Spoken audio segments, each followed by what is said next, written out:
Täna räägime, kuidas tekib soo. Soo tekkimiseks on tegelikult 2 võimalust.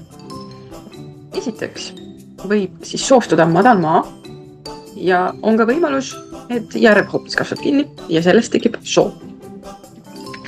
Vaatame siis, kuidas see madal maa meil soostuma hakkab. Nii, võime ette kujutada, et meil on selline lohukene, kuskil on mingisugune madalam koht. Ja mis seal siis juhtub on see, et vett sajab ja sajab ja sajab ja siin nüüd väga rohke vee korral tekib siia hästi palju vett. Aga nüüd selleks, et see vesi siia pidama jääks, peab olema siin all ka selline savikiht, siis mis teda kinni hoiaks. Et see vesi niisama siia seisma ei jää, vaid siis peab siin olema selline maapind, et ta püsiks. Nii.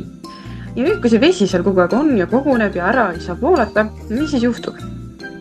Pika aja peale tekib siis siia meil nüüd siia põhja muda, hästi palju muda. Ja siis lisaks mudale hakkab siia tekkima ka turvas. Ja me tegime roheliseks siin. Turvas on see roheline siin, jah? Ja mida rohkem aega edasi, seda paksemaks tegelikult see turbakiht siin muutub.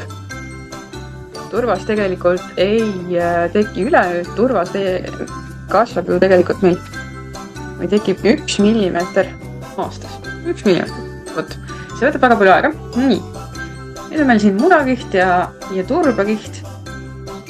Ja lõpuks, kui meil siis see turbakiht on piisavalt paks, siis hakkavad seal kasvama sootaimed. Ja siis võib öelda, meil ongi tekkinud siis sellest madalast maast soo.